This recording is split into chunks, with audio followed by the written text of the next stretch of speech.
ఏదైతే YCP social మీడియాలో అసభ్యకరంగా పోస్టులు పెట్టారో, ముఖ్యంగా వర్రా రవీందర్ రెడ్డి లాంటి వారు కానివ్వండి, ఇంటూరు రవికిరణ్ లాంటి వాళ్ళు కానివ్వండి, షర్మిల మీద, సునీత మీద, విజయమ్మ మీద ఏదైతే దారుణమైన పోస్టులు పెట్టారో దీనికి సంబంధించి షర్మిల అయితే నిన్న కొన్ని కీలక ప్రకటన అయితే చేయడం జరిగింది. ఖచ్చితంగా అవినాష్ రెడ్డిని అరెస్టు చేయాల్సిందే. మీరు చిన్న చిన్న వాళ్ళని అరెస్టు చేసి పెద్దవాళ్ళను వదిలేయటం వల్ల ఉపయోగం ఏముంటుంది? ఆ రోజు ప్రీ ప్లానుడ్గా మమ్మల్ని తిట్టించింది అవినాష్ రెడ్డి. కాబట్టి ప్యాలెస్లో ఉన్న అవినాష్ రెడ్డి లాంటి వాళ్ళను అరెస్టు చేస్తేనే బయట మహిళలకు రక్షణ కలుగుతుంది. ఖచ్చితంగా అవినాష్ రెడ్డిని అరెస్టు చేయాలని చెప్పి నిన్న షర్మిల అయితే డిమాండ్ చేయడం జరిగింది. ఇక ఇటీవల పోలీసులు ప్రెస్ మీట్ పెట్టి వర్రా రవీంద్రారెడ్డి అరెస్టు తర్వాత పోలీసులు ప్రెస్ మీట్ పెట్టి కొన్ని కీలక విషయాలు చెప్పారు. మనందరికీ తెలిసిందే. వర్రా రవీంద్రారెడ్డి పెట్టిన పోస్టులన్నీ కూడా అవినాష్ రెడ్డి పిఏ ఇచ్చినటువంటి పోస్టులు. అవినాష్ రెడ్డి చెబితేనే అవినాష్ రెడ్డి పిఏ అంత దారుణమైన పోస్టులు ఇవ్వడం జరిగింది. కాబట్టి ఒక ప్రీ ప్లానుడ్ ప్రకారం షర్మిల మీద, సునీత మీద, విజయమ్మ మీద ఈ వ్యక్తిగత విమర్శల దాడి చేయించింది కానివ్వండి, వ్యక్తిత్వ హననం చేయించింది కానివ్వండి ఎవరయ్యా అంటే అవినాష్ రెడ్డి. సరే, అవినాష్ రెడ్డి పైన ఇంకెవరైనా పెద్ద తలకాయలు ఉన్నాయా అంటే దానికి మన దగ్గర సమాధానం లేదు. అది అరెస్ట్ అయిన వాళ్ళు చెప్పాలా, లేదా అవినాష్ రెడ్డిని అదుపులోకి తీసుకుని ప్రశ్నిస్తే అవినాష్ రెడ్డి సమాధానం చెప్పాలా. కానీ వీళ్ళను తిట్టించింది మాత్రం ఖచ్చితంగా అవినాష్ రెడ్డి. విచిత్రం ఏంటంటే నిన్న జగన్మోహన్ రెడ్డి పోలీసులు ఇంత క్లియర్ కట్గా జరిగిన విషయాన్ని చెప్పిన తర్వాత కూడా ఇదంతా తెలుగుదేశం పార్టీ వాళ్ళే చేశారు, మా వాళ్ళ మీద నెడుతున్నారు, మాకు ఎటువంటి సంబంధం లేదని చెప్పి మళ్ళీ పాత చింతకాయ పచ్చడి పాటే పాడుతున్నాడు.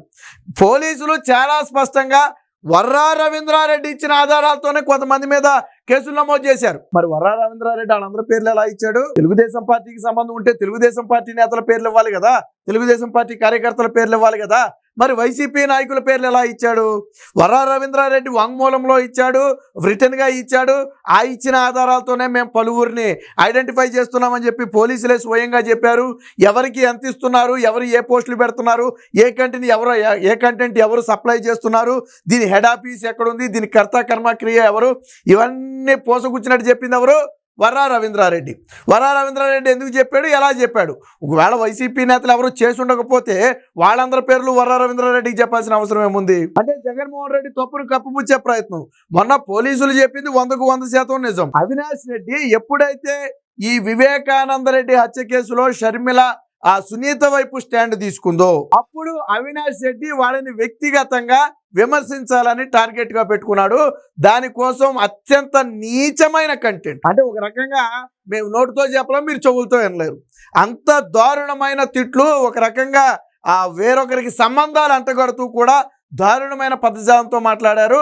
షర్మిల రాజశేఖర్ రెడ్డి కూతురే కాదని మాట్లాడించిన వ్యక్తి అవినాష్ రెడ్డి. ఇది నేనేం చెప్పలా, స్వయంగా షర్మిల చెప్తుంది. నిన్న షర్మిల కూడా ఏమంటది, మీరు చిన్న చిన్న వాళ్ళని అరెస్ట్ చేశారు, బాగానే ఉంది, మరి అసలు చెప్పి ఇదంతా ఈ తతంగం అంతా నడిపించినటువంటి అవినాష్ రెడ్డిని ఎప్పుడు అరెస్ట్ చేస్తారు? షర్మిల డైరెక్ట్ గా అడుగుతుంది పోలీసులను కానీ ప్రభుత్వాన్ని కానీ.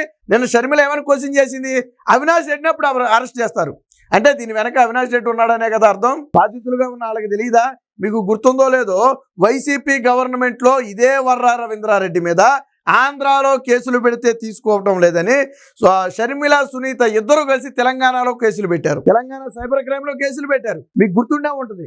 అంటే నువ్వు ముఖ్యమంత్రిగా ఉన్న సమయంలోనే మీ పార్టీ కార్యకర్తల మీద పక్క రాష్ట్రంలో కేసులు పెట్టారు. తెలుగుదేశం పార్టీ నేతల కార్యకర్తల మీద ఎవరి మీద కేసులు పెట్టాల, అప్పుడు మీరు పెట్టారు దొంగ కేసులు, అంతే తప్ప వాళ్ళు కేసులు పెట్టాల. కాబట్టి షర్మిల అడిగే దాంట్లో కూడా వాస్తవం ఉంది.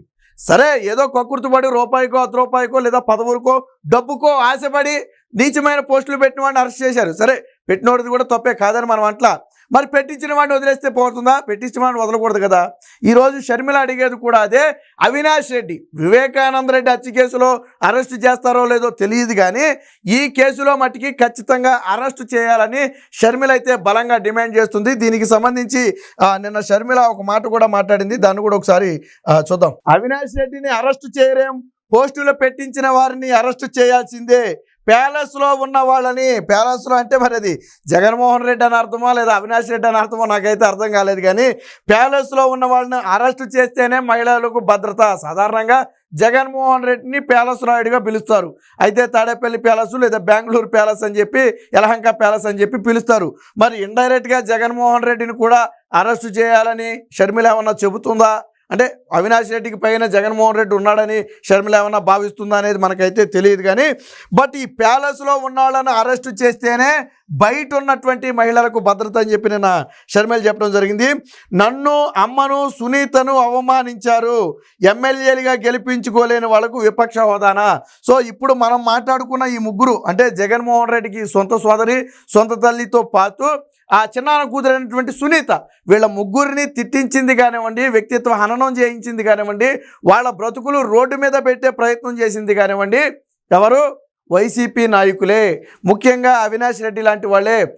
మీకు గతంలో వివేకానంద రెడ్డి హత్య కేసు సాగుతున్నప్పుడు సిబిఐ విచారణ, దాన్ని దారి మళ్లించడం కోసం వివేకానంద రెడ్డికి సెకండ్ సెటప్ ఉందనే ఒక టాపిక్ని తెర మీదకి తెచ్చింది కూడా వాళ్ళే. అంటే వైసీపీ నీచ పాలిటిక్స్ ఎలా ఉంటాయి అనేది చెప్పడానికి నేను ఒక ఉదాహరణ చెప్తున్నాను. నిన్న జగన్మోహన్ రెడ్డి ప్రెస్ మీట్ పెట్టి పత్తితి కబుర్లు చెప్పాడు కదా, అసలు మేము ఎవరి కుటుంబం జోలికి వెళ్ళాం, ఎవరి కుటుంబంలో ఆడవాళ్ళ గురించి మాట్లాడమని చెప్పాడు.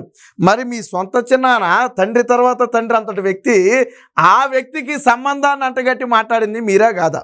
అప్పట్లో బేగం పిన్ని ఎపిసోడ్ని తెర మీదకి తీసుకొచ్చి ఆవిడతో మీ సాక్షిలో 2-3 డిబేట్లు పెట్టించిన మాట వాస్తవమా కాదా? వివేకానంద రెడ్డికి రెండో సంబంధం అనే అంశం అసలు తెర మీదకి తెచ్చింది ఎవరు? వాస్తవానికి దాన్ని తెలుగుదేశం పార్టీ బలంగా వాడుకోవాలి, వాళ్ళని భద్రం చేయాలంటే. బట్ తెలుగుదేశం పార్టీ ఎప్పుడు కూడా వాళ్ళ వ్యక్తిగత విషయాల్లోకి వెళ్ళాలా, కానీ ఆ విషయాల్లోకి వెళ్ళి ఆ విషయాన్ని బయటపెట్టింది ఎవడు? అవినాష్ రెడ్డి, జగన్మోహన్ రెడ్డి. అదే మీ నీచమైన బ్రతుకు. అంటే మీ సొంత చిన్నాన్నకు ఉన్న రెండవ భార్య గురించి బయటికి తీసుకొచ్చి వాళ్ళ బ్రతుకుని రోడ్డు మీద పెట్టిందే జగన్మోహన్ రెడ్డి. కాబట్టి అందుకనే ఇక్కడ షర్మిల ఏమంటది, వీళ్ళని అరెస్ట్ చేస్తేనే మహిళలు రోడ్డు మీద తిరగలుగుతారు, వీళ్ళని అరెస్ట్ చేస్తేనే మహిళలకు రక్షణ కలుగుద్ది, వీళ్ళని అరెస్ట్ చేస్తేనే మహిళల మీద నీచమైన పోస్టులు పెట్టే వారి సంఖ్య తగ్గుద్ది, అప్పుడే మహిళలకు స్వేచ్ఛ దొరుకుద్ది. ఇదే విషయం నిన్న షర్మిల కూడా చెప్పడం జరిగింది. ఇక ఎమ్మెల్యేలని గెలిపించుకోలేని వాళ్ళకు విపక్ష హోదానా? ఇక జగన్మోహన్ రెడ్డి మీద డైరెక్ట్గా ఒక సెటైర్ అయితే వేయడం జరిగింది. నీ సొంత ఎమ్మెల్యేని గెలిపించుకోవడం చేతగా నీకు ప్రతిపక్ష హోదా ఎందుకు? షర్మిల అడిగిన మాటలో కరెక్టే, ఈ పాయింట్ కరెక్టే, మనమేం కాదంటానికి లేదు. ఇప్పుడు నీ సొంత పార్టీ ఎమ్మెల్యేని గెలిపించుకునే సత్తా లేనప్పుడు నీకు ప్రతిపక్ష హోదా అవసరం లేదు కదా. నిజంగా గెలిపించుకునే సత్తా ఉండుంటే మొన్న ఎన్నికల్లో కనీసం ప్రతిపక్ష హోదాకి సరిపడగా గెలిపించుకునేవాడు. సో నీ ఎమ్మెల్యే 11 మంది ఎమ్మెల్యేలు, అందులో 2-3 ముఖ్య మూలికి ఏదో సాగు తప్పు కన్నులొట్టుపోయినట్టుగా గెలిచారు. చివరికి పెద్దిరెడ్డి రామచంద్రారెడ్డి లాంటి వాళ్ళు కూడా సాగు తప్పు కన్నులొట్టుపోయినట్టుగా గెలిచారు. ఒకవేళ ఆ 2-3 కూడా ఓడిపోయింటే జగన్మోహన్ రెడ్డికి 7-8 సీట్లు వచ్చాయి. అంటే సింగిల్ డిపాజిట్ కెపాసిటీ మాత్రమే ఉన్న నీకు ప్రతిపక్ష హోదా ఎందుకు? నేను షర్మిల అడిగింది కూడా అదే. మరి జగన్మోహన్ రెడ్డి సమాధానం చెప్పాలా. గతంలో అదే అసెంబ్లీలో నేను కొనసాగి చేశానంటే, నేను డోర్లు ఓపెన్ చేశానంటే తెలుగుదేశం పార్టీ నుంచి ఒక 1/2 మంది ఎమ్మెల్యేలు నా దగ్గరకు దూకడానికి సిద్ధంగా ఉన్నారు. చంద్రబాబుకి ప్రతిపక్ష హోదా కూడా ఉండదు. ఆ రోజు హోదా గురించి మాట్లాడింది నువ్వే కదా, ప్రతిపక్ష హోదా గురించి. చంద్రబాబు నాయుడు ఎమ్మెల్యేలు లాగేసుకుని ఆయన అసెంబ్లీలో ప్రతిపక్ష హోదా కూడా లేకుండా చేస్తానని బెదిరించింది నువ్వే కదా. పాపం దేవుడు కరుణించాడో ఏమో కానీ ఆ రోజు నువ్వు ఆయన అయితే చేయలేకపోయావు. బట్ దేవుడు మాత్రం ఆయన ఏమీ చేయకుండానే దేవుడే చేశాడు, ప్రజల రూపంలో దేవుడే చేశాడు. ఏం చేశాడు? ప్రతిపక్ష హోదా అన్నావు కదా, అదే లేకుండా చేశాడు. చివరికి నీ బ్రతికి ఎలాగైందంటే ఆ ప్రతిపక్ష హోదా ఏమని చంద్రబాబుని అడుక్కోవాల్సిన పరిస్థితి, ఆయన ఇవ్వకపోతే కోర్టుకి వెళ్ళి అడుక్కోవాల్సిన పరిస్థితి. మొత్తానికి ఈ అడుక్కునే బ్రతుకు మాత్రం బయటపడింది. ప్రతిపక్ష హోదా కోసం జగన్మోహన్ రెడ్డి దేవుకిలాడుతున్నాడు. ఇప్పుడు వాస్తవానికి జగన్మోహన్ రెడ్డికి ప్రతిపక్ష హోదా రాదని తెలుసు, తెలుగుదేశం పార్టీయా ఇవ్వదు, లీగల్గానే అది సాధ్యం కాదు. అందుకని తప్పించుకోవడం కోసం అసెంబ్లీకి రాలేదని ఎవడని అడిగితే నాకు ప్రతిపక్ష హోదా ఇవ్వాల. ప్రజలు ఇవ్వని ప్రతిపక్ష హోదా వీళ్ళు ఇవ్వటం ఏంటి? సిగ్గుండాలి కదా. ప్రజలు ఇవ్వదాన్ని నువ్వు అడగటం ఏంటి? ప్రజలు ఇవ్వలేదు, ఈసారికి ప్రజలు నన్ను కాదన్నారు, నువ్వు పోరాడు, వచ్చేసరి నిన్ను కావాలంటారేమో, తర్వాత సంగతి అది. అసలు నువ్వు అసెంబ్లీలో అడుగు పెట్టడం చేతకాక ఇక్కడ అసెంబ్లీ సమావేశాలు జరుగుతుంటే నువ్వు బెంగళూరు ప్యాలెస్లో పడుకుని తప్పు కదా. నేను అందుకనే షర్మిల ఈ విషయాన్ని కూడా చెప్పింది. మొత్తంగా ఈ నీచమైన పోస్టుల వెనక కర్త కర్మ క్రియగా ఉన్నటువంటి అవినాష్ రెడ్డిని ఖచ్చితంగా అరెస్టు చేయాలి అనేది షర్మిల బలంగా వినిపిస్తున్నటువంటి వాదన. ఇప్పటికే వర్రా రవీంద్రారెడ్డి కొంత వాంగ్మూలం కూడా ఇచ్చాడు కాబట్టి దాని ఆధారంగా చేసుకుని ఆ అవినాష్ రెడ్డి పిఏతో పాటు, ఆల్రెడీ పిఏ పరారీలో ఉన్నాడు, మరి దొరికాడు, మొత్తానికి పిఏతో పాటు అవినాష్ రెడ్డి మీద కూడా చర్యలు తీసుకోవాలని షర్మిల బలంగా డిమాండ్ చేస్తుంది.